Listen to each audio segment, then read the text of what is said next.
Welcome to the Encore Audio Archives YouTube channel. I'm Taper Dave, and this is my channel. I've uploaded hundreds of talks here that I've recorded at meetings in West LA, and I've also recorded conventions starting in 2013. I've got a bunch of those up. And Walt and Mary Murray, the original owners of Encore Audio Archives, started the company in the 80s, and Walt recorded Joe and Charlie's and a bunch of stuff down in Vista, California. My sobriety date is June 20th of 1994. I hope you find something you like, so please like and subscribe to my channel and comment down below. If you want to hear something that I don't have or that you don't see, I'll see that I get it. Anyways, take care and have a great day if you want to. OC from San Diego.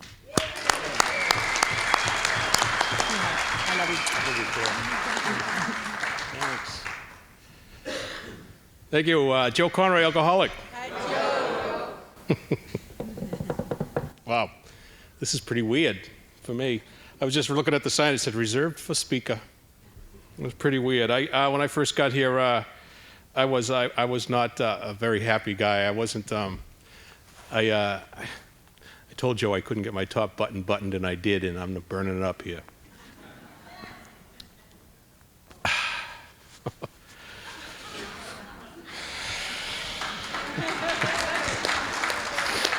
Okay. It was the pig fair last September, the day I well remember. I was walking up and down the streets in drunken pride when my knees began to flutter and I fell down in the gutter, and a pig came up and lay down by my side. As I laid there in the gutter thinking words I could not utter, I thought I heard a passing lady say, "You can tell the man who boozes with the company that he chooses," and with that the pig got up and walked away. Yeah. Yeah, I think you all identify with that, yeah. That's an old Irish poem I learned when I was a kid. I changed it a little bit so y'all would understand it. It was used to be called the Puck Fair. The puck was like a goat or something like that. Puck is Gaelic for goat. So I thank the committee for asking me to do this. When I tell you I'm kind of shocked. I'm scared to death. I don't. Every time I have to do this, I reveal myself a little bit more, and you know, it's the thing that makes me afraid. It really. I met Kevin on the way in. Kevin, with 50-something days, he said, "I hope there's any other newcomers in here that something I say makes you come back just one more day, and if I don't do it, somebody said something to you out in the hall, that they greeted you, they made you comfortable here, because I know what it's like to be a newcomer and feel overwhelmed. You know, you might come into these rooms and you might be like me, you'll count the chairs. You'll just want to know how many chairs are in here. And it just seems like hundreds and thousands of them, because it's like we have this perception that everybody's looking at us.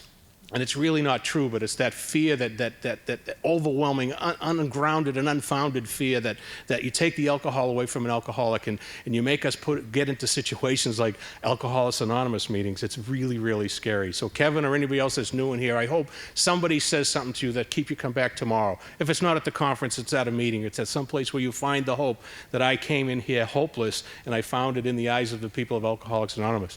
I couldn't find it in my own eyes because I couldn't look you in the eye. I was a shoe looker from the day one, and I just came in here with my arms crossed with the best, stay away from me, don't touch me, I can't stand you, I don't want nothing you have, please hug me, please say something to me, please invite me somewhere. Look on my eye. You know, I was just, I'm okay, I don't need your fellowship, please, somebody say something, because I'm really going to walk out. And it would happen all the time, and it still happens. It's just my nature. I'm just afraid. Let me tell you about my week. My first cousin passed away over the weekend, last weekend.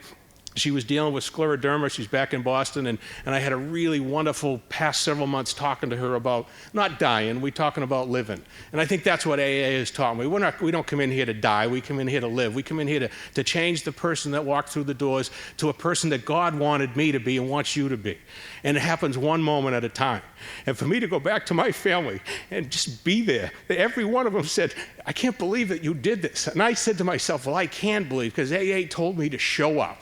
AA told me to be there for somebody who's struggling. And when I was talking to my mom, my mom is like 92, a month from now, and she's the last of her siblings, and she was my cousin's aunt, my mother's sister, and she was there. Annie called my mom, says, "I need you." Last Saturday, she says, "I'm going." My mom was there like that. That is what AA has done for me. It says, Joe, it's not what, we need you to come. It's like, will you come? I says, it's not like, I want to say no. I want to say no right away because that's my nature. But it's like, yes, what do you want me to do? Please tell me what you want me to do. Any length is really, for me, and for any alcoholic, isn't going hundreds and thousands of miles. Any length is really saying yes when you really want to say no. When you're so afraid to show up to a meeting, and you're so afraid to share in a meeting, and you're so afraid to walk up to a newcomer and say, how are you doing? Why are you afraid? You have no idea. But you have to understand that that person that's standing on that other side of you that's really more afraid, if you just reach out your hand and say, welcome to Alcoholics Anonymous, and then all you have to do is walk away, you might just save your life. And in the process, save another person's life. Because that person might be going, I'm here and I don't like it, and these people don't like me, I'm leaving. We have a scheme walking into AA, and the scheme is not to stay. We really do. It's like I'm much easier drinking. I was a much more comfortable person with a couple of cocktails in me to go out to a bar. I had to stay at home and drink before I went out to the bar. That's the way I was. I knew everybody in the city of Boston. I attended bar for years, but no matter where I went, when I walked into a room, I was just riddled with fear. And if I had a couple of cocktails in me, I just felt a little bit better. And I usually went to places that everybody knew my name. I would walk in, Joe, how you doing? Good, how you doing? And my beer was sitting right in front of me, and I would sit down and they would have a shot of Absolute vodka sitting right there with me. That's the way I drank. I drank alone. I drank in sordid places. I didn't know they were sordid places until I got sober. They were actually pretty nice. But they were sordid places, trust me. My last day of drinking was, I started out at the Chi-Chi Club downtown at 10th and Broadway. And if you're really thinking of drinking, go to the Chi-Chi Club first, really, trust me. Because you will not want to drink if you go to the Chi-Chi Club. You know, it's a real sordid place. And it smells really sordid. I think, you know, like that barroom smell, I was never able to describe what that smell was till I got here. Sordid is a perfect word. When you go, oh, you know what I mean? It's just a mixture of blah, right? And then they put sawdust on the floor. That's really sexy, you know? And I love the dais up here. We got Sexy Pete on the end. I really, you know, all these people up here, and Sexy Laura and Sexy Pam, the sexy guy and Sexy Steve, guy with the passion for Alcoholics Anonymous. I love when somebody can stand up and say, my name's Guy, an alcoholic. Bam! You're right into the room. You can't run away when somebody gives you the passion of AA. And that's what I've got in here. That's what I've done. Everybody up on this dais I've been with since my early sobriety, or their early sobriety. I'll never forget Guy. I know the last time he went out, I'd tell you this crazy story. He went out with a passion, you know, and it was a classic AA will ruin your drinking story, because it ruined his drinking. Why did it ruin his drinking? Because he called me when he wasn't drinking. He was doing some social heroin at the time, I think it was. And I'll tell you what, he called me when he was high, and it was really, really attractive. I am not kidding you. He had just got a buzz on, and he called me, and it was, hey, how you doing, Joe? What's wrong? I'm really messed up, man, you know? And I'm going, wow. He said, man, you got to call me when you're not messed up. He says, and let's try this deal again. And he came back and just tore up. This is about 6 years ago, right? 7 years ago? I can never remember. I always piss him off because I can never remember when it is. I know it's in November, his date of sobriety. But we came back and we're up at the fort at the step study in Mission Hills on Thursday night. And he goes, what am I going to do? And I said, God, I need help with this. I don't know what to do with him. And I sat there and I got a smile. And he goes, what are you smiling about? I'll tell you later. So we get out to the car and I go, you're going to do 90 meetings in 90 days. And I have never given that direction to anybody, nor has it ever been given to me. And I said, and I'll tell you what, I have never given that direction to anybody, nor has it ever been given to me, so I'm going to do 90 meetings in 90 days with you. I says, I can't tell you to do something that I haven't done or I'm not willing to do. And I'll never give that direction again, trust me. I'll tell you what. I don't know if you've given that direction to somebody, but it ain't nice, you know. 90 meetings in 90 days sounds like a pretty good idea until you're really willing to do it. And I commend anybody that is willing to do it, and not only that, follow through with it, because it is really a task. And when you're willing to do it and you follow through and do it, I will go any lengths with you as long as I'm doing it with you. That's what AA has taught me. He's not told me to do anything that they haven't done. And I can't stand up here and tell anybody to do anything that they haven't done, that I haven't done. And I've done a lot of stuff, and I think I'm proud of most of it in Alcoholics Anonymous. I really am.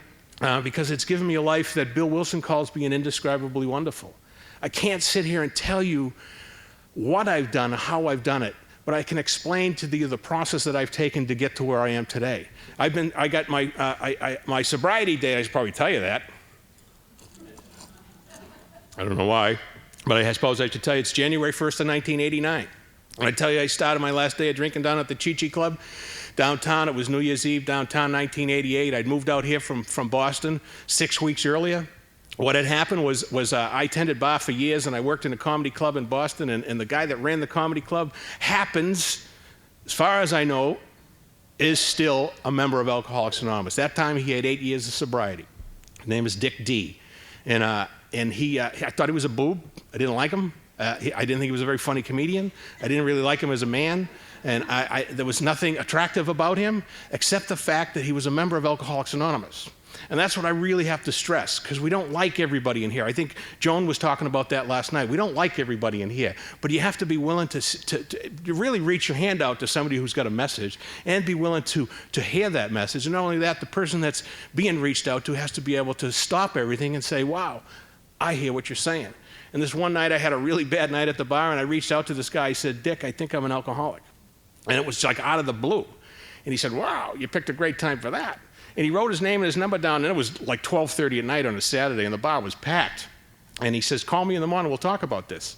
And you know me. After the bar closed at 2 o'clock, we shut the joint down, and then there's a choice group of people that are allowed to stay. And I worked in the combat zone in Boston, which reminds me a lot of the third tradition in the 12th step, in the 12 and 12, when it talks about pimps and hookers and thieves and queers and fallen women. And after 2 o'clock at night, that's what the bar looked like, And then there was me. I was behind the bar. And we stayed till 6 o'clock in the morning and closed the joint, and I went home, and I found his number in my pocket, and I didn't know why it was in my pocket, and I didn't call him. I didn't know what he wanted to talk to me about. I had nothing to do with it, And it was like, really, it was just, that's really the way it happened. And unbeknownst to me, when one alcoholic reaches out to another alcoholic, another alcoholic responds, I believe that's when God takes over. And God saw fit to put this man in my life several weeks later, and at a moment when I was really, I think I might have been done. I'm really not too sure, but I think I was done with the pain. And he asked me, he says, you were going to call me, and you never called me, and I want to explain why I didn't call, and he wouldn't let me. Alcoholics won't let you do a lot of things. They won't let you talk. And he didn't let me talk. And what he did is he started telling me his story, not his drinking story. He told me his recovery story about how he used to drink and he didn't anymore, and this is what he's done. And he's devoted his life to Alcoholics Anonymous, and everybody that worked for him at the comedy club were all sober members of Alcoholics Anonymous. And I knew that they were sober, but I didn't know what being a member of Alcoholics Anonymous was. I didn't know that they were carrying a message to me when I was behind the bar. I didn't know that sort of stuff. And they weren't saying they were doing that. They looked like they had something I wanted and I didn't know what I wanted. They had a Coke in front of them and I didn't want the Coke. I wanted some whiskey. I wanted something that really gave me some juice. And Coke and tea and coffee is what they would drink, and they would have chocolate cake with ice cream. We eat sweets, when we're newly sober, and just like they were doing that. And that wasn't attractive, but it was the way they looked. There was something about the way they looked that was really appealing. It was really, really attractive. And I didn't know it was Alcoholics Anonymous at the time. And when Dick talked to me at this time, when he was talking to me, and he said, Joe, there might come a day when you're done with drinking that you ask some power greater than yourself for help. You'll never have to drink again. And when I say I think I was done, when somebody says that to you, that kind of changes a lot. That kind of changes, I don't think I'm done yet. I don't think I'm done yet. Like Barry, if you're out here, Barry, he tells a little story about going to England, and he went to a wake, and a friend of his died. He says, what took him? He says, it was the drink. It was the drink that took him. He says, he didn't go to Alcoholics Anonymous? Oh, no, he wasn't that bad yet. It wasn't that bad yet. When I go home and I go back to Boston, everybody was drinking. The wake, the Irish wakes are huge. They were drunk. My cousins and my brothers, and they just start chattering away. And they're kind of a boring crowd. And then they get a couple of cocktails in them, and I'm just like, yeah, whatever. I don't do this sort of stuff. And my mother will go, are you still going to those meetings? Yes, I am. Those meetings have given me a life. And I know she knows that. And I know my brothers know that. And when that moment came, when Dick says, Joe, there'll come a time when you're done drinking, you never have to do it again. You ask God for help. That really is what happened. I took my last drink on New Year's Eve at the number 1 Fifth Avenue up in Hillcrest, and I didn't know it was my last drink. It was 11:30 on New Year's Eve. It was a bottle of Miller Lite, and I had a quarter of a bit of beer left in it, and I put it down in the bar, and I was ready to go out and take on the whole night, and that was it. That was my last one. I didn't know it, and I am so grateful for it. It'll be 22 years in January. 22 years of I used to call it happy, joyous, and misery. But it really isn't. It's like I'm happy, joyous, and free. I'm free of the demon of alcohol. I'm free of the person that walked in this room. And a lot of people in this room tonight saw me when I walked in and knew that I couldn't really utter a word, really. I was afraid. And what happens in Alcoholics Anonymous is people ask you to share. And I hope if you're at a meeting, you do not pass. If you're at a meeting, you stand up and tell somebody that, hey, my name is Joe and I'm an alcoholic. I don't know what to say. I don't know what to do. I'd rather be drinking. Don't leave Alcoholics Anonymous and say it doesn't work because you wanted to drink while you were there. Get up and tell somebody that you were thinking of drinking. Get up there and tell somebody that. I was talking to my friend Jim the other day, and he was telling me about this guy. I did a little meditation workshop a couple of weeks ago up in Mission Hills, and we had a really wonderful time. And there was a guy there that asked Jim for my phone number, and Jim gave him my phone number. He says I wanted to talk to him because he related to something that I talked about at that meeting that happened to him. And Jim just told me that last night he committed suicide. You know, there's a lot of people in Alcoholics Anonymous that are really afraid to tell people that they're struggling in Alcoholics Anonymous because sometimes we want them to be too gosh darn perfect. Really, we really want we want alcoholics that are struggling with alcoholism, that haven't practiced the principles in all their affairs to be perfect, to toe the line, to talk about what we talk about when we've got 10, 20, 30 years of sobriety, when we can actually sit there and talk about recovery. But the alcoholic that's suffering inside Alcoholics Anonymous has to have the right to say, I'm really not comfortable here.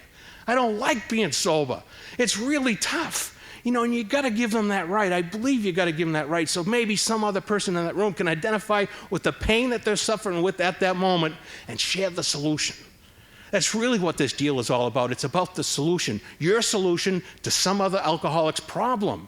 Not everybody has the identification. Not everybody can identify with every other person in the room. But every other person in the room has the ability to walk up to that person that's struggling with alcoholism in AA and go, listen, let's go out and talk. Let's go out and talk about this. Let me tell you how it was done for me, what I did. That's what Dick D did to me. He didn't say, Joe, tell me what's going on in your life.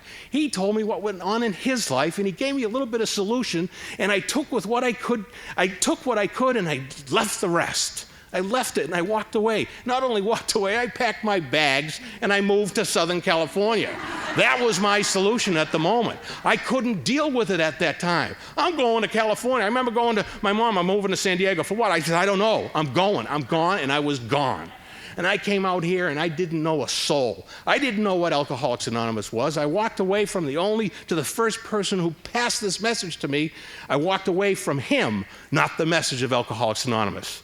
That's a big point around here. When Joan said you don't have to like everybody in here, but you can love everybody because they're going to give you some sort of solution to the problem, usually to the problem you don't even know you have.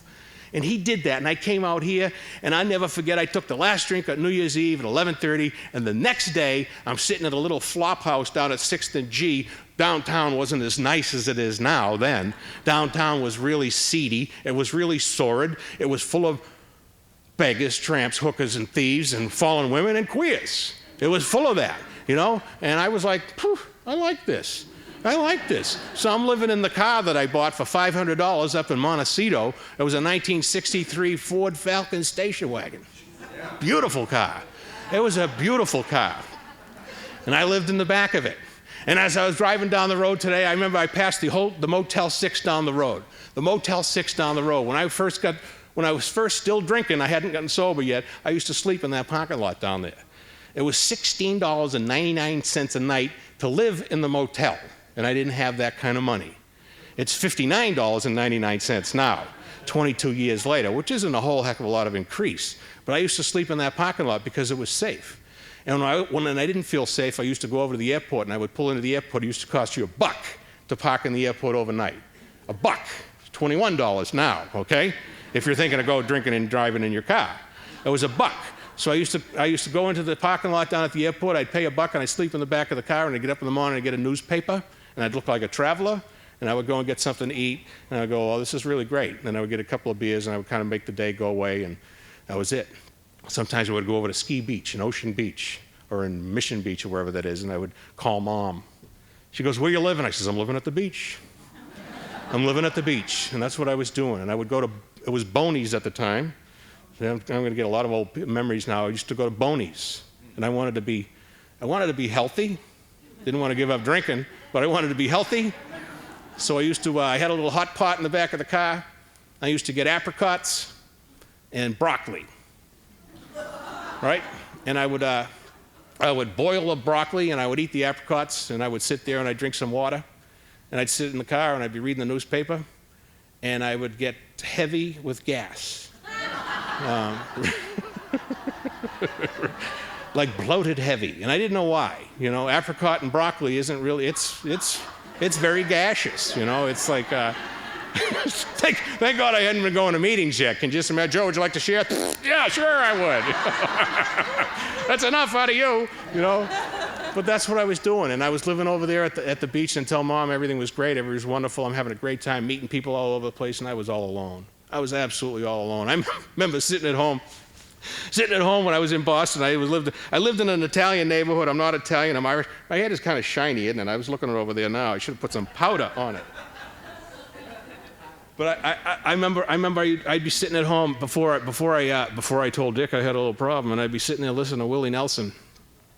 He had a great album out years ago called The Red-Headed Stranger from Blue Rock, Montana. It was just a song he used to sing, and I used to put that on, and I would kind of roll some marijuana before I would roll a couple of joints before, because Boston was a great city to drink in. You could walk everywhere, and I would roll a couple of joints, and I would put them in my pocket, and I would be sitting there listening to The Red-Headed Stranger, and I would call my brother Jerry, who lived up in Montecito. We lived up in Santa Barbara, and I'd be drinking red wine. I would get red wine with a cork in it. See, I really wasn't an alcoholic. You know, alcoholics drink stuff out of a twist-off, right? That's what they do. They don't drink stuff out of a cork. Now, I didn't have a corkscrew, so I used to always have to push the cork in. But that didn't matter. It doesn't matter when you really, you know, you'll do anything to drink. And I would get Valpolicella, a red Italian wine. And I would have 2 or 3 glasses of that, because I would get a nice tumbler, because it's very attractive. Drinkers, if you ever notice when they put that big bottle, that big goblet, that's what they call it. They put that wine in it and they twist it and they look at the legs, and you know, we don't do all that stuff. It's like, gone. And I remember I would drink that stuff, and then I would dial the phone. I would dial Jerry, and I would cry. I would just start crying, and for no reason. And he goes, "What are you drinking?" I'd say, "Valpolicella." And he would say, "Why don't you put the plug in the jug and go out and have a nice drink?" Go, "Why?" He says, "Because you're driving me crazy." Because I would always call after listening to Willie Nelson's The Red-Headed Stranger, and always after the Valpolicella, and I'm at that really because alcohol's a depressant. I hear that, and I don't know if it ever made me depressed. Because when I didn't drink, I was depressed. You know, and I'm not anymore. But I would go. He said, "Just go out. Just go out into the people." And it's the same thing we do in here. You know, people, I know, they go, "I really don't want to go to a meeting tonight." Why? Because, you know, the same people share the same stuff at the same time, on and on and on. And we convince ourselves that we don't need to be here. And we do that. And I'll tell you what, it's detrimental. It really, you know, no matter how many times you're going to hear a guy like Pete go, "Rarely have we seen a person fail who has thoroughly followed our path." Whoa. No matter how many times you hear that said in a meeting, you got to listen to it. You really got to listen to it, because I think it's some of the best music that AA has. And it's probably the least listened to thing, especially nowadays. Especially nowadays. Watch what happens when they start reading how it works now. What do you see happening? This. All over the place. Are you hearing that? No, I got something to do here. I've got to update my Facebook and tell everybody who's reading how it works right now. You know, it's happening everywhere. We're not listening to the music anymore.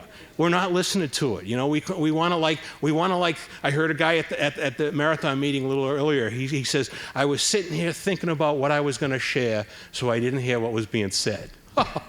Yeah. We're always trying to anticipate what we're going to pass on to the newcomer, what kind of profound thing we're going to share with Alcoholics Anonymous today. How am I going to save the souls? And yet, you gotta really just like get in here and talk the language of the heart. It's not the language of the head, it's the language of the heart. The language of the heart is like, I'm really having a tough time with Alcoholics Anonymous. That's a language that a lot of people don't hear anymore, because I was talking about this perfection that's happening. It's not happening everywhere, and it's just something that I've come upon over the past couple of days. You know, I was at a meeting last week, at a conference last week, and I shared in the morning, and I heard a speaker at night talk about stuff that I didn't think I would hear talked about in an AA meeting. I thought it was very inappropriate stuff. It was very hurtful stuff the way he said it. It was very funny to a lot of people, but it was very hurtful.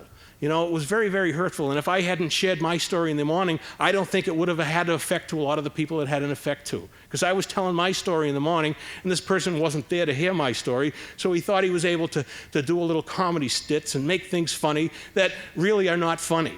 You know, we can say things in here not knowing who's in the rooms of Alcoholics Anonymous, not knowing who's had difficulties in Alcoholics Anonymous, and we can say things that are really hurtful and can turn people away from AA. And I was really grateful for one of my sponsees actually said something to this man. I listened to his words, and I've heard them every day this week. He says, you're a very articulate speaker, you carry a wonderful message, but please don't do it in such a hurtful way next time. And the man just said, I'll think about it. And I hope he was able to understand what was said, because when we turned around, we saw these couple other people it was out in Brawley, you know, so you think you're out in Brawley that you're not going to hear, you're going to be able to just tell stuff that's funny, you know, not knowing what's really going on. And all of a sudden, some of these people come up and said, really, I was really offended by what that man said. And we said, well, please understand that you don't have to be offended. Just by coming up and saying to me that I understand is good enough. You know, when I was newly sober and I couldn't say anything to anybody, I started going to meetings up in Long Beach because I got down here, I hit my bottom down here, and I called my brother up in Santa Barbara, and he says, get up here, and I did, and I got up there, and I went to the central office up in Santa Barbara, and I met this guy named Walt, who had 29 years of sobriety, and he sat in a chair and he rocked back and forth, and he really made me nervous because he was really kind of present. If you understand what I'm saying, I'm sitting there sweating, like just like, you know, the sweat that a newcomer has, like, it's hot, it's cold in here. What are you, I'm sweating. You know, it's like when you're in, what are you sweating about? I don't know. They might call on me. They might not call on me. I don't know what they're going to ask me. What if they don't ask me anything? What am I going to do? So you go all and on and on and on and on and on. And I'm in there, and this man was telling me, tell me your story. And I said, I don't know what I said to him. I'm trying to impress this guy, right? Because he had 29 years of sobriety, and I wanted to make him look good. And I said the words, make me look good, or whatever. I didn't know what I wanted to do. But I didn't really want to be there, but I wanted to be there. That's the way I am. It's like, you know,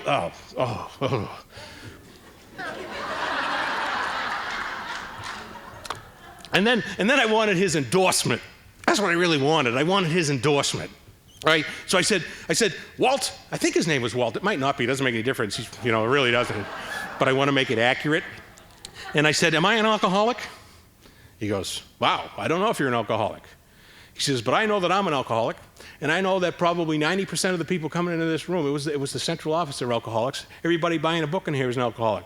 Only you can tell me whether you're an alcoholic or not. And I went, okay, I'm an alcoholic. And he goes, what I would do if I were you, he says, I would go to the speaker meeting tonight at the Alano Club. I said, will you go? He says, yeah, I guess so. I don't usually go there because I don't like going there because I don't like the Alano Clubs, but I'll go there tonight. And I said, okay, I'll go. And he goes, I said, why a speaker meeting? He said, because you probably don't really need to be in a discussion meeting. And he didn't ask me or tell me why, and I didn't ask him. He said, you probably don't need to. I do know now that I was talking to somebody this morning about that. It's like, you know, you're better off just going to a speaker meeting and listen to the message of Alcoholics Anonymous and identify with the alcoholic. If you can identify with the alcoholic, you'll identify with the alcoholism and the seemingly hopeless state of mind and body, and you'll probably be rocketed into the fourth dimension of existence that Bill talks about. And that's not what he said. That's what I'm saying now, because that's what's happened to me. That's what's really happened to me. And that night at that first meeting in 1989, it was like 4 or 5 days after I put the plug in the jug, and I sat and lied in that Casa de Jose, the 63 Ford Falcon station wagon. That's what Jerry, my brother, called it, the Casa de Jose. And I didn't know what a Casa de was at the time. I couldn't speak Spanish as well as I do now. Do you know what I'm saying? I didn't even know how to pronounce El Cajon or La Jolla at the time. It was very difficult. Now I can speak fluent Spanish, you know. I can go to La Jolla anytime I want and go to El Cajon. Casa de Jose, and order a burrito anytime I want, you know. But that night, I went back to my house. I went back to my brother's house, and I said, Jerry, they want me to go to a meeting. Sorry to interrupt your viewing. Taper Dave here. Just wanted to take a second to ask you to like and subscribe to my channel. Let me know if you like what you're listening. I've got some very good talks here, and this one's a great one. Just curious, do you think this is better than Zoom? Tell me what you think. And Jerry goes, that's a good idea. Let's go to a meeting together. And unbeknownst to me, my brother Brian was back in Boston. Jerry had called him at the time, and he told him that Joe was going to Alcoholics Anonymous to get some information. And Brian is a high school teacher. He's going to retire in June after 34 years of teaching at the high school that we all grew up in. And Brian had said to Jerry, he says, Brian had said to Jerry, you got to take him. So, what do you mean I got to take him? He says, you know he won't go anywhere without alcohol in his system. He cannot walk into a room without alcohol in his system. He says, you got to take him to that meeting. And Jerry goes, okay, I'll take him. And Jerry's not an alcoholic and kind of a goof and a really sensitive guy. He's a year older than me, and we were sibling rivals. He always beat me up. He always hated me, and I always had better stuff than me, and I always had a better relationship with my dad than me. So I always had these little resentments going on. And he's the guy that said, come on, we'll go to the meeting. And we went to the meeting, and he had a goofy hat on. It made me kind of self-conscious because he had a goofy hat on. And I knew everybody was looking at him and his goofy hat, not at me and my sweaty ass. And just...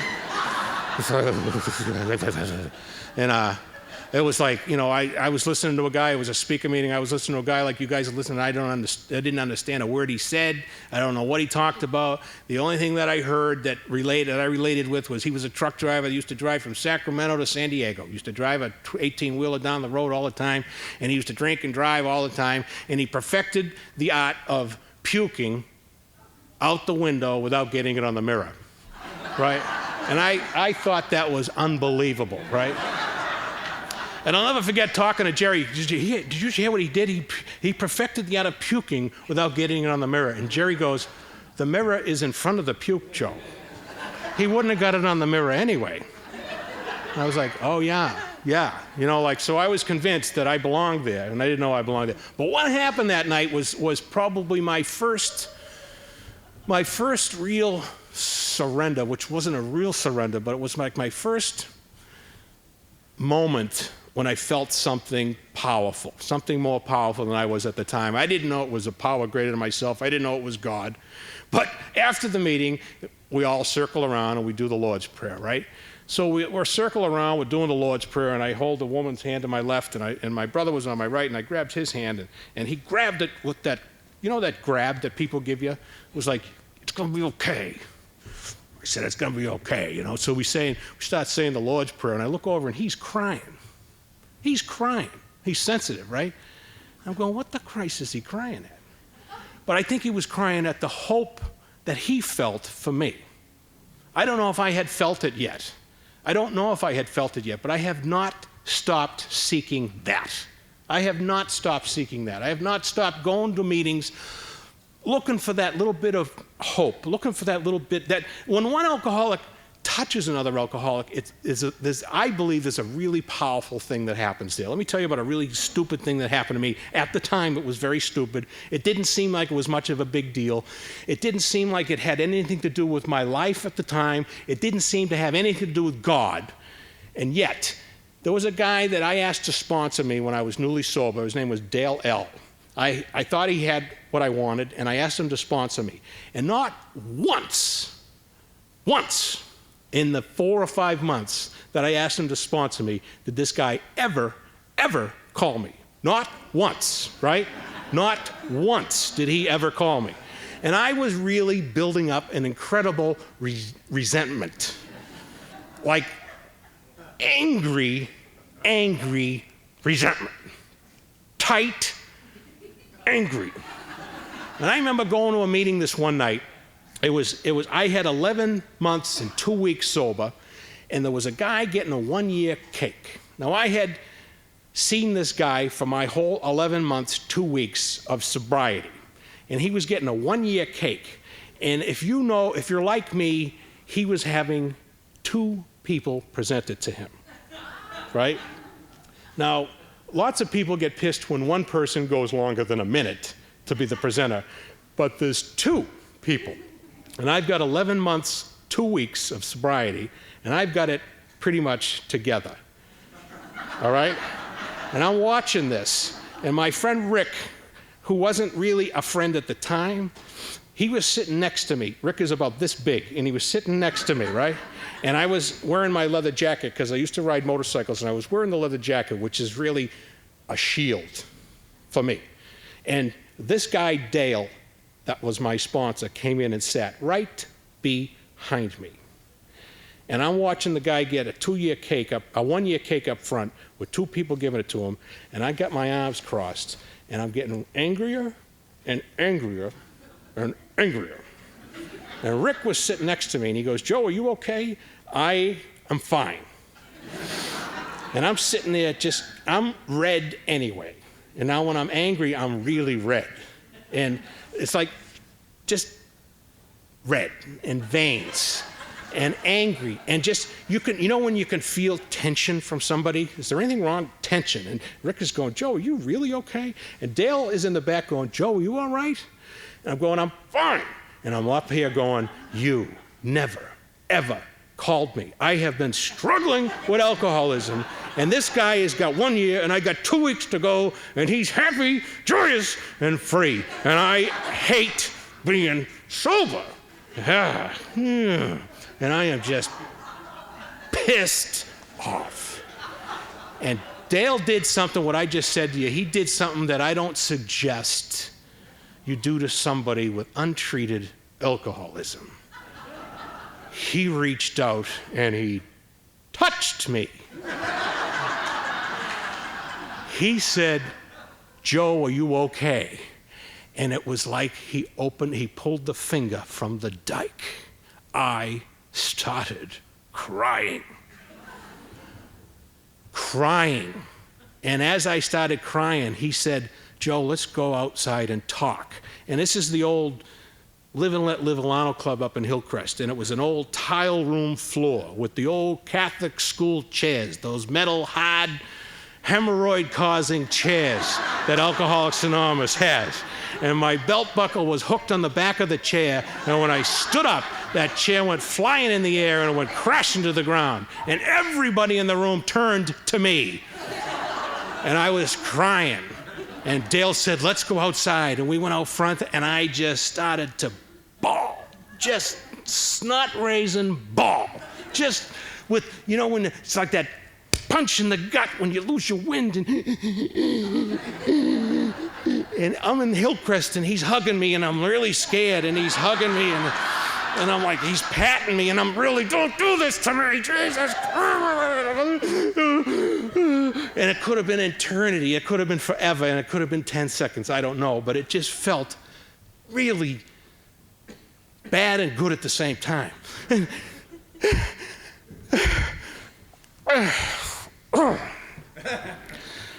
Jesus, Dale, what was that?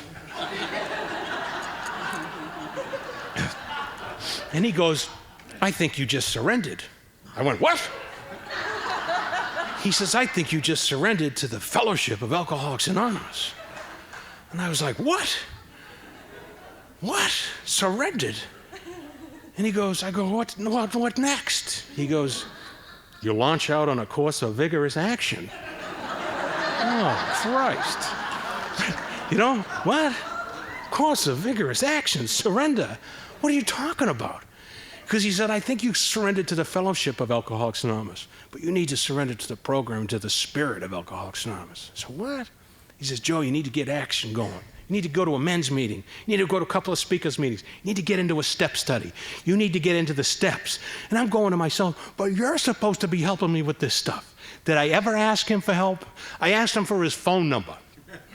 I asked him for his phone number. And if you're anything like me, when you say those things to somebody, you want to know that I inferred that I asked you for help. I want you to take me all along the way. I want you to go to any length. You need to do everything I ask and not say. I need all of these things from you. Oh, really? How many times have you had a sponsee call you up with a problem and you go, is there a question in this? Is there really something wrong? Is there something going on? Or sometimes it takes them 10, 15, 20 minutes to get to the nugget, to get to the thing that's bugging them, to get to that tiny little thing, to get to that thing that's really, what is it going, because I can manufacture things that I can just go, oh, geez, oh, you don't understand. It's like huge. It goes, it's wow. Driving down, oh my God, work. Oh, did you see? They're looking at, why? What are they doing? Oh my God, it just goes, oh, wow, how you doing? I'm great. I've never had a better day. I've never had Alcoholics Anonymous has given me a life that's indescribably wonderful. Get away from me, you know? It goes, it just never stops. You know, it's like the Pong, I call it the Pong game. Boom, boom, boom, just goes on and on and on. And you never want to say, and then you leave the meeting and go, oh, Jesus, I can't believe I heard that guy share again. You know? And then your sponsor goes, did you raise your hand? I got nothing to say. Well, I know you have anything to say.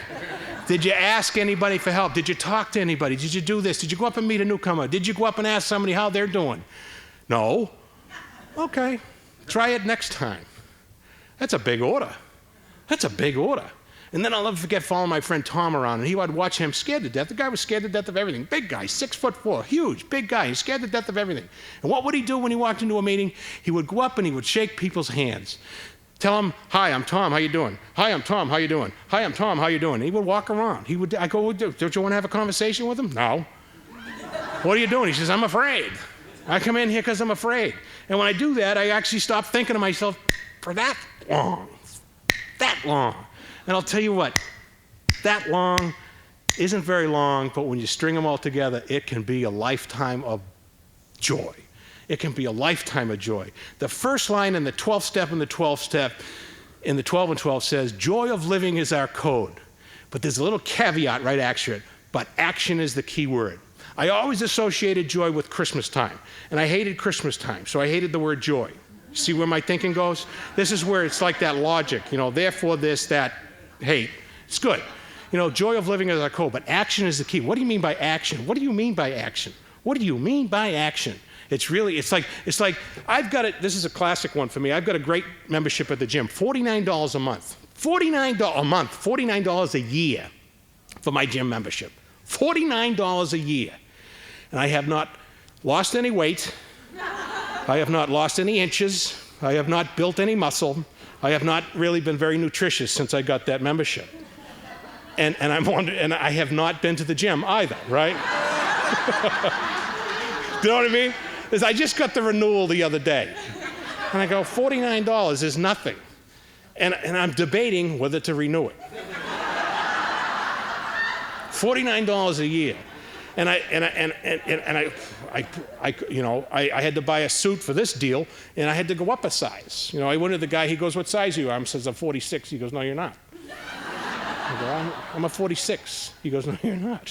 He says, you're probably a 50. And the jacket size, not the waist size. Trust me, I don't want to get...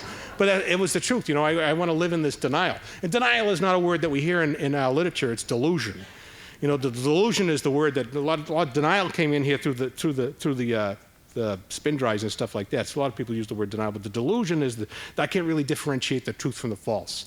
I don't really know what the truth is. I don't really, and I live in this unreal, this world that's just clouded with problems, just clouded with problems. And I remember when I was listening to Willie Nelson, drinking the red wine, I would write poetry that was beautiful poetry. I still have it. It's 22 years later, I still have it. I found it the other day, I was cleaning the house. And there's one poem, I don't even know how it goes, but the title was Where Do All the Lonely People Go? You know? And it was pathetic. It was pathetic. And when I came into AA, I found where all the lonely people went. They came in here to AA, and we identified with that loneliness. We identified with that fear of not getting stuff that we want, not getting the things that we need, and really wanting, like wanting the house in La Jolla, wanting the big car, wanting the big job, wanting the big money, wanting the big toys, wanting all these things that are shiny and really beautiful, and thinking those things of, like Pam was talking about earlier, about using material stuff to fill the spiritual void that we have. And that's not what's going to help me. It's not what's going to help you. It's not going to help you, Kevin. Not going to help any other newcomers around here. The material stuff won't help you. It'll be there for a little bit, but it'll wear away. It always does. Not only that, but somebody else will drive up next to you with a shinier, bigger one, with a really modern, sync system. With the wraparound sound and all that sort of stuff. And you just go, oh, there's no sense to it. There's no sense to it all. Why do I have to do this stuff? And it's really one foot in front of the other stuff. That's really all that AA has given me. I've had an incredible journey from the head to the heart. It's not a long journey. If you look at that, it's about 18 inches long. It's really not that long, but it's the biggest journey we can have, from that academic to the experiential. From the academic, I'm always trying to figure it out. Jesus Christ, if I could just figure this out, I wouldn't have to do all these things. God, I can't believe it. If I just had that, if I could just do this and just master it all, and I wouldn't have to do anything. But unless I take action, unless I take the effort, I'll never get the result that is in there. That's in the prophecy of AA. I guess I don't know if that just popped into my head, But it's really, it really is. It's like, unless I take that action, I'll never get the results that are in there. Because a lot of times people go, AA doesn't really work. I go, really? Are you really sure? AA does not really work. AA is a program of action. So you're the one that does the work. You're the one that has to do the work. AA is there. It's giving you the instructions. They're right out in front of you in the big book, in the 12 and 12, in the language of the heart, in one of my favorite little pamphlets, which I happen to bring with me, which is a member's eye view of Alcoholics Anonymous, which I think is this is the thing that was given to me when I first got sober, because I thought the big book was huge. It's appropriately a word for a book. The big book. Have you read the big book? I go, God, no. Why? Because it's a big book. So my friend Tom, he said, why don't you take this little pamphlet, go into the bathroom, and sit there and poop and read it. I could identify with that. I spent a lot of time in the bathroom, and I was like reading little stuff. And this is really, I think, is one of the best little pamphlets I've ever read. There's a couple of things in here. I've never been able to memorize it. I'm not because I just forget things. He says, it was written by a man named Alan McGinnis that me and Steve are actually reading. He did a step study in Brentwood back in the 60s or 70s or something, which was, I think, one of the best step studies ever given. It was just like at the Brentwood Beginners meeting up in LA, and he just and then somebody transcribed the tapes. The tapes were, this is when we had tapes. I was talking to Walt earlier about that, and tapes were just nasty. Just nasty. And somebody transcribed it into a book, and we've been reading the book. But Alan was a really wonderful man that passed away years ago. But he says, I'm personally convinced that the basic search of every human being from the cradle to the grave is to find at least one other human being before whom he can stand completely naked, stripped of all pretense or defense, and trust that person not to hurt him, because that other person has stripped himself naked too. This lifelong search can begin to enter with the first AA encounter. The first AA encounter. When that first newcomer walks into the room and they sit in the, how many times has it happened to me that they walk into a room and they sit right next to me, and then they ask for newcomers and they say, this is my first day. And I didn't stand there or sit there and go, how you doing? It's nice to see you. And do I feel guilty? I don't anymore. Why? Because I put my hand out first. I don't want to feel that like, wow. I don't want to feel that. I don't want to be Mrs. Brown to this person. Why did Bill have that resentment with Mrs. Brown? Because she snubbed me. Do you know what I'm talking about? Our fearless leader was snubbed, But you don't know what that feels like until it happens to you, when you've been snubbed. How many times have you gone to a meeting and you wanted to go up to talk to somebody and they turn around and they walk away? They don't do it on purpose, but you feel snubbed. You feel like, well, oh, okay, I'll show you. I'll snub you next time. And I go home and tell my sponsor, he goes, really, that's your solution, huh? Really? I want you to go up and say hi to that person every time you see them. Oh, I can't do that. You don't know what it's like to be me. Yeah. I'm 22 years sober. You snub me? Oof, oof, oof, oof. And I can kill you with my tongue. I can do that. I got a tongue that'll tear you apart. Ay, ay, ay, I love it. But there's a little word a line I heard in the 12 and 12, restraint of pen and tongue. You know what the word restraint means? Some people in here really kind of like restraints, you know. But restraint of pen and tongue. See, because I want to be in control. I want to have the upper word. I want to have the last word. I want to have the first word. I want to have the inside word. I want to have all the words.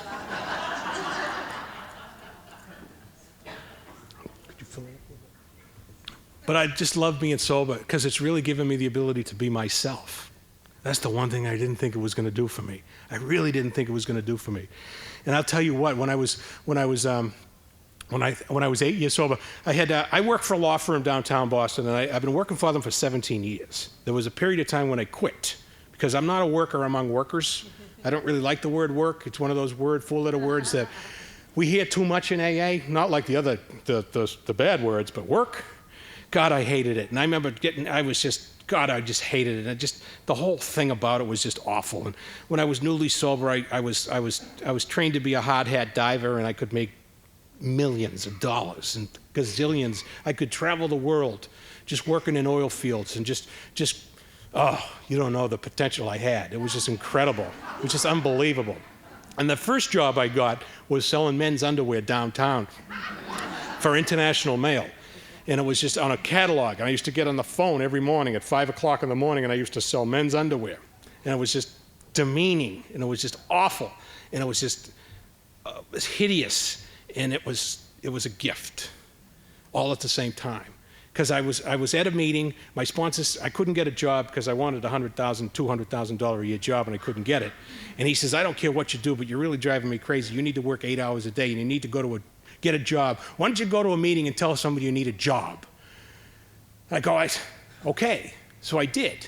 And then a woman sitting next to me, she says, we're hiring down at International Mail, and I can give you a reference so we can get you a job. And long story short, I got the job. And selling men's underwear. And I'm a hard hat diver. And I'm a tough guy. And I'm just like motorcycle riding and just selling thongs to men around the country. It was just awful. It was just, oh, God. I'm picturing some of the people that used to order this crap now. It's just, because the catalogs were like incredible. You know, this is before Photoshop. So these models were like, they were cut. We saw the models. They were like cut. You know, they had boards. They were incredible specimens. And they would put them in these thongs. Now, I don't know if you ever wore a thong. Tom, you probably have one on tomorrow night when you speak. But they're like, I could never do it. I'm a boxer guy. I was like, the thing up the crack of your butt. It was just, I just can't imagine. And these guys would go, hey, Joe, that model on page 32, I want to get a couple of those thongs. You think I could order them? I go, sure you can. He goes, I said, what size waist? He says, I'm a 48. Literally. And I would, really? And they go, yeah. And I would, well, okay, you know, and and they would bind them, and they would, you know, and I had a really tough time being not honest, you know, and they would go, how is this stuff? I said, it's really great, unless you wash it, you know. What do you mean by that? He said, trust me, don't wash it, you know, throw them out, because if you wash it, it's something totally different. You know, it was like, it'd become something totally different.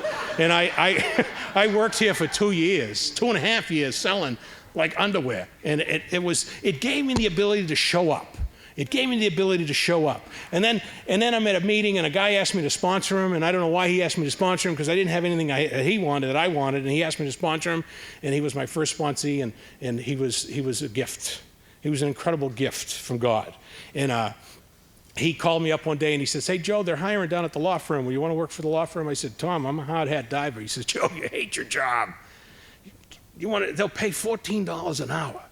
I went, $14 an hour? That's incredible.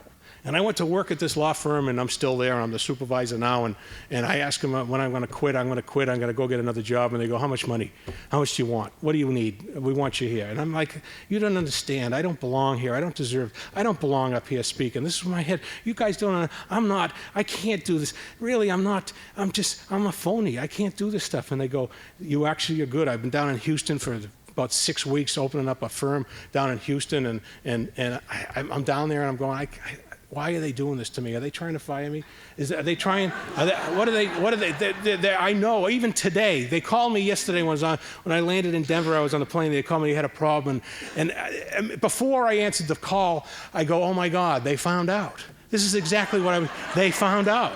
It's like, Joe, I'm going, you don't have to come back, Joe. We don't need you anymore. This is where my head was going. And then they said, Joe, we've got a problem. Can you give us can you? And I went, yeah, this is what's going on, this, and this. And they go, perfect. That's exactly what we're looking for.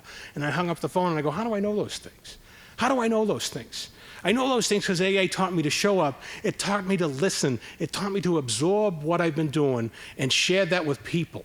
And that's the same thing I do with work. I go into work. If I don't know what's going on, I say, I don't know what's going on. I need help. Do you need help? Can we do this together? And when I do that, I share what I've learned. I take in what other people have learned, and I share that back to other people. And all of a sudden, I have a solution to a problem that they had. I had the solution, and they called me for the solution. They don't call me for the problem. Joe, you're not the problem. Because this is what I go, I'm the problem. I got to go. I might as well just quit. This is before I even make the call. This is before, I'm a 6-number dialer. That's what I am. I dial 6 numbers, and I think about dialing the last number. I think about it because I'm already playing out what they're going to say, what they're going to ask me, what they're going to do before I answer the phone. Now I go, boom, and I place the call. And I go, what is it you need? Yes. Look here, look there, and you'll find it there. It's the box over to the right, down, underneath the blue, in the green. How do you know that? I don't know. And they do it, and there it is. And it's like God put me in a position, it put me there so I could be there. Does that make any sense? Because I just want to play with my head like I don't belong anymore. I don't have to. And it's like just not true. Don't listen to this noggin of yours. Just don't listen to it. And that's the way I was doing it for a long time in AA until I was about 8 years sober. I had quit the job at the law firm because I was pissed off because I wasn't getting promoted, and I really wasn't asking for anything. I'm afraid to go in and ask the boss for, promotion, something, anything, just do anything. I'm afraid. So what I'll do is I'll quit. It makes perfect sense. I'll just quit. So I quit and I go back to school, right? I'm going to go back to school. I started college in 1974. Had a really tough time finishing it. I finished it about 4 years ago, finally, but I finished it, thank God. But it was awesome. So I went back to school and tried to finish it. And I'm back at school and I'm working part-time selling underwear again because that's where I really connected with the world, You're back selling underwear again? Yeah. The way you bitch about it? Yeah, whatever. It's a job, And then I got sick, and I was sick and not knowing anything, and it was just like in this prolonged, stupid thing that was going on. And I remember at a meeting, and I'm whining about it, right? And that's the one thing I hope newcomers, if you go to a meeting and you whine, not only newcomers, people of the time, because if you're going to a meeting and you're whining, stick around. Don't whine and get up and leave, whine and go out and have a smoke. Whine and stick around, because if you stick around, you'll hear the solution. Because I'm out whining at a meeting one night about not having any insurance. This is now whatever's going on now, I wouldn't have to worry about it. I don't know. I'm not going to get into that conversation. But so I'm whining about it, and then somebody goes, Joe, I heard you tell your story one night, and you said you were a veteran. I said, I was in the Coast Guard. And they go, well, you're a veteran. I said, I am? They go, yeah, you're a veteran. But I was in the Coast Guard. They go, well, you're a veteran. Why don't you go over to the VA and see if you have rights. So I went over to the VA and I said, I was in the Coast Guard. Yes. Does that mean I'm a veteran? Yes, it does. Wow. Now, if anybody's in the Coast Guard, mind you, I love the Coast Guard, but it wasn't the Marine Corps, you know what I mean? Like, I wanted to get on icebreaker duty. This was my whole life is like, God has a sense of humor to me. That just pissed me off a lot. But I wanted to go on icebreaker duty and travel around the world, and I get stationed in Leavenworth, Kansas in the Coast Guard, right? Leavenworth, Kansas. Leavenworth, Kansas in the Coast Guard. I was there for 3 years. And I worked on the Mississippi River, the Missouri River,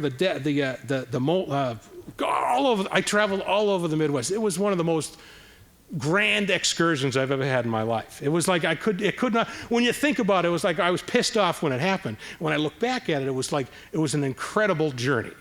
It was an incredible journey. I traveled all over the place, through everywhere.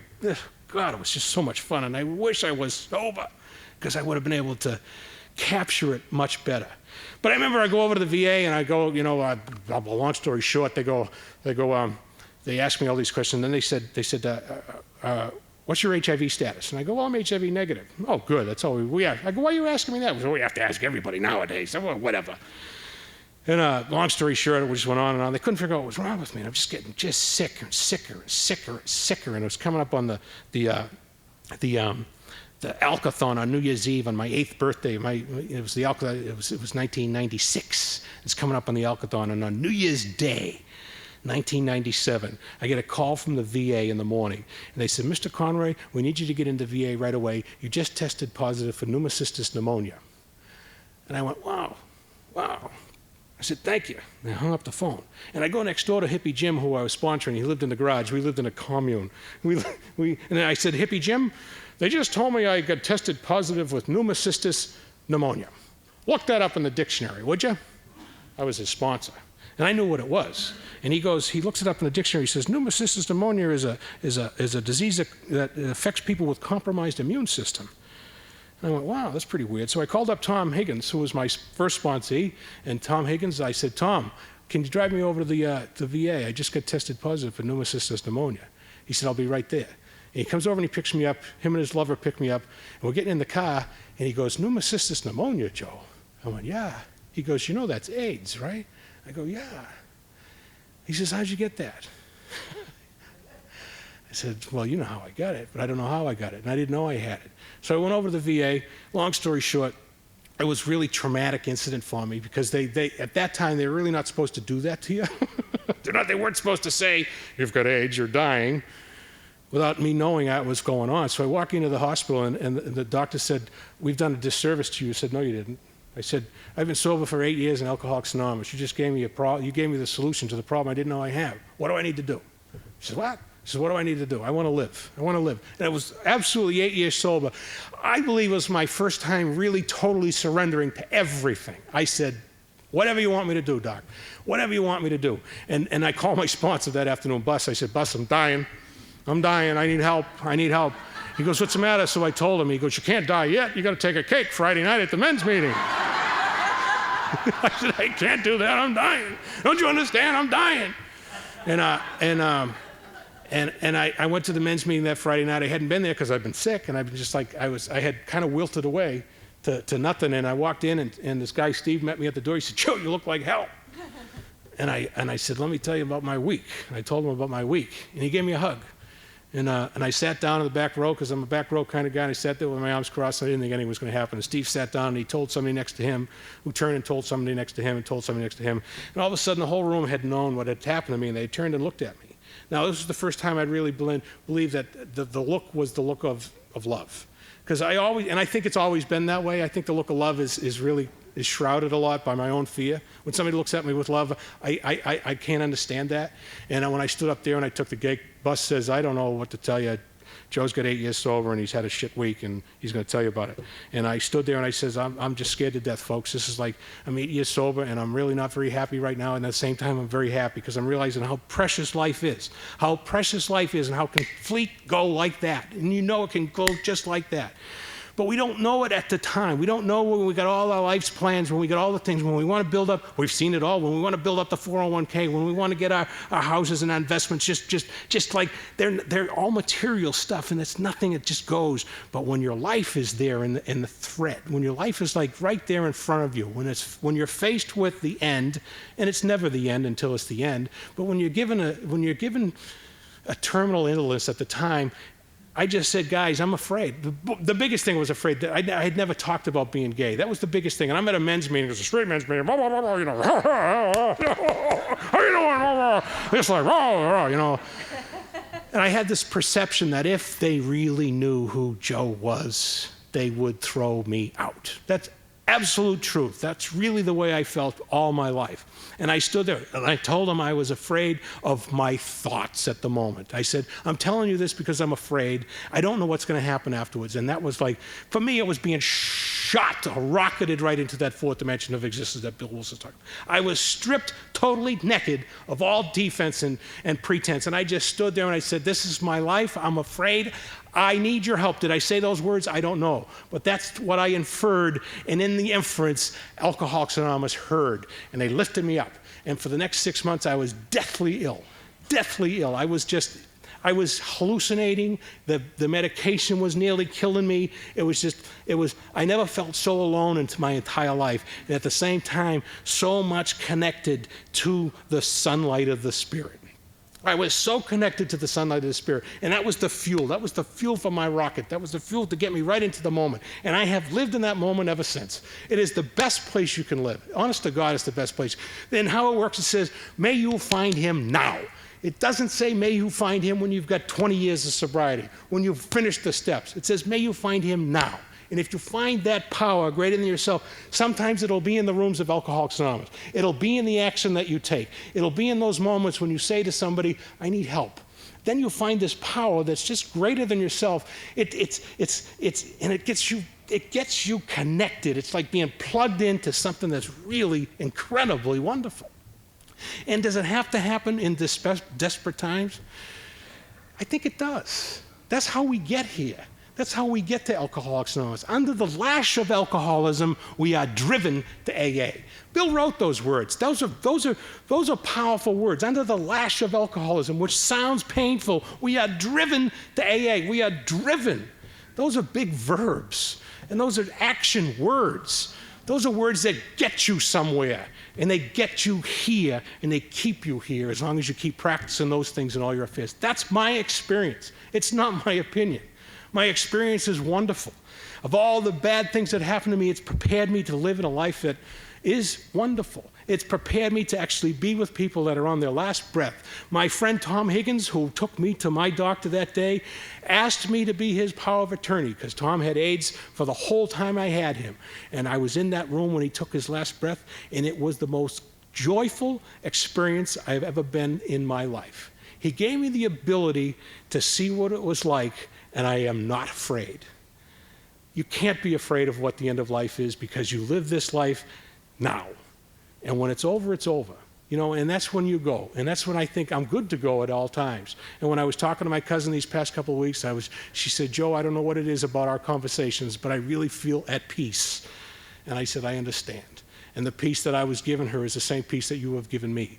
It's P-E-A-C-E, not P-E-I-C. I love it. I love being sober. I think this is the greatest thing that's ever happened to me. Peace.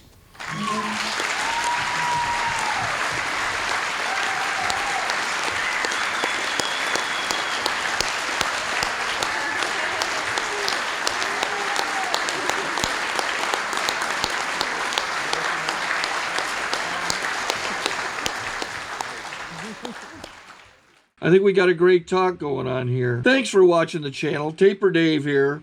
Just curious, do you think this is better than Zoom? Okay, this is how I prepare my drone for launching. I like to do it inside the cab of my truck so I'm not standing outside in the weather. To install the joysticks for control, up and down, right and left, powered on. I have an Android phone that I use to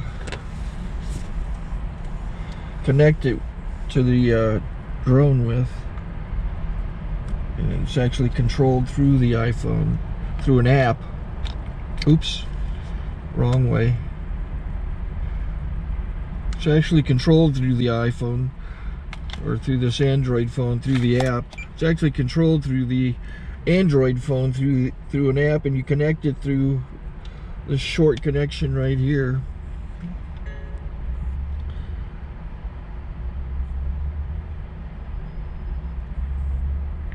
Remote control connected.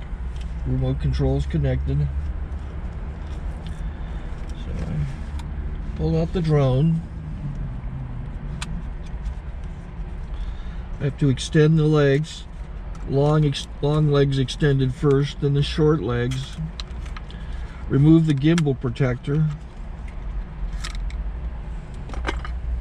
Set that aside, then power it on one short burst and one long burst. I lay it down. So I have to go to calibrate. So the drone's not connected yet. It shows you here as this drone gets disconnected, even though the remote's powered on. So the drone has to establish it's connected.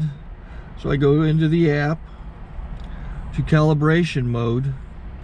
First I'll calibrate the remote controller.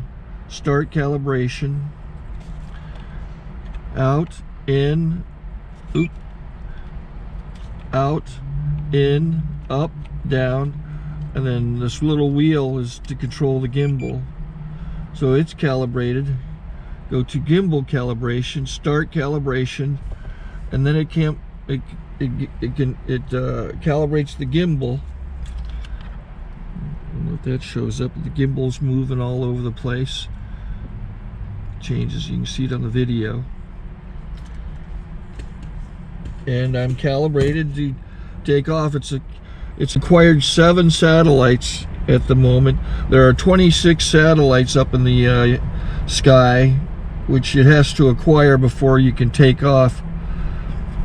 So it's connected. It's got enough satellites. This is white. I can go to press this little arrow button, swipe right to take off, and it would start the motors if I slid this to the right. But I'll wait till I get outside. Don't want to do it inside.